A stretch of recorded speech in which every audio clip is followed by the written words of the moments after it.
नमस्कार আমি অরূপ কুমার শাস্ত্রী। আজকে যে আলোচনাটা করব মানুষের জীবনে সাকসেস পেতে গেলে সবচেয়ে বাজে দোষ আমি দেখেছি মঙ্গল রাহু এবং মঙ্গল শনি যুক্ত থাকা।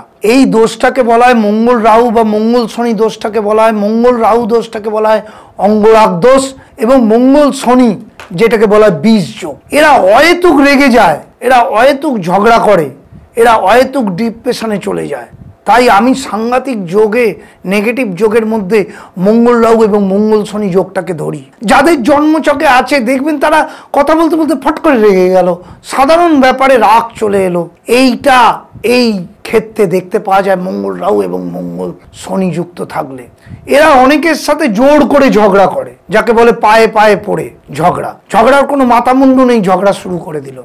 এই দোষটা থাকলে মঙ্গল রাহু এবং মঙ্গল শনি তারা নিজেরাও ডিপ্রেশনে থাকে এবং অন্য লোকের সাথে অযথা ঝগড়া করে যায়। তাই এই যোগ থাকলে তাদের বলবো মেডিটেশন করুন, তারা অহেতুক রাগারাগি না করে জপে মন দিন, ভগবানের নাম জপ করুন, যেভাবে দীক্ষা নিয়েছেন সেই দীক্ষার জপ মন্ত্র পালন করুন। আর যদি দীক্ষা না নিয়ে থাকেন মহামৃত্যুঞ্জয় বা হরে কৃষ্ণ মহামন্ত্র জপ করুন। মহামৃত্যুঞ্জয় মন্ত্র বলে দিচ্ছি, চ ত্র্যম্বকম যজামহে সুগন্ধিম পুষ্টিবর্ধনম উর্বারুগ্মিব বন্দনায় মৃত্যুর মুক্ষি মামৃতম। এই মন্ত্রটি জপ করুন যাদের মঙ্গল রাহু বা মঙ্গল শনি দোষ আছে বা যারা চরম ডিপ্রেশনে আছেন।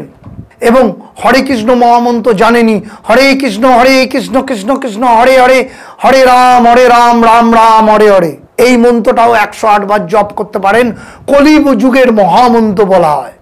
যারা অহেতুক রেগে যাচ্ছেন, অন্য লোকের সমালোচনা করছেন বা অন্য লোকের দোষ ধরছেন, এগুলো উচিত না।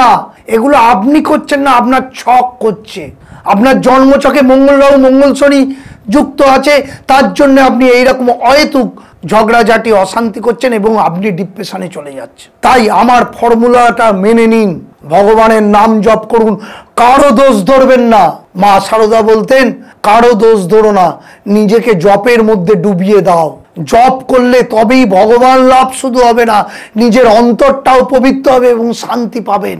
তাই আমার কথাগুলো শুনে আপনারা এগোন, দেখবেন সাকসেস কাকে বলে, আপনার লাইফে আনন্দে থাকতে পারবেন ভগবানকে ধরলে।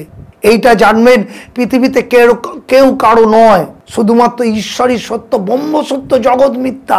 এ কথা ভগবান শ্রী রামকৃষ্ণ বলে গেছিলেন এবং শ্রীকৃষ্ণ গীতায় বলেছেন, আমি সত্য অর্জুন, অন্য সব মায়া, সেইগুলোকে ত্যাগ করো, শুধু আমাকে ধরে তোমার জীবন যাপন করো। তাই অবশ্যই ব্রহ্ম সত্য জগৎ মিথ্যাকে মেনে নিয়ে আপনারা ঈশ্বর লাভের চেষ্টা করুন, তবেই শান্তি পাবেন, তবেই এই মঙ্গল রাহু অশান্তি যোগটা যাদের আছে তাদের জীবন থেকে মুছে যাবে এবং মঙ্গল শনি বীজ যোগ তাদের জীবন থেকে মুছে যাবে। এই পরামর্শ, অমূল্য পরামর্শ খুব কম অ্যাস্ট্রোলজাররা দেয়। তারপরে তো আমি আছি আপনাদের পাশে থেকে আমি কাজ করছি, যে কাজের মূল্য কোটি টাকা দিয়েও পাবেন না, কারণ জ্যোতিষ শাস্ত্রটা আমি জানি। তাই আমার কথাগুলো মেনে চলুন। আমাকে তো ইউটিউবেও দেখছেন এবং সারা ভারতবর্ষের লোক আমাকে দেখছেন নানান টিভি চ্যানেলে। যাদের দরকার অবশ্যই তারা যোগাযোগ করে নেবেন। ভালো থাকবেন, নমস্কার।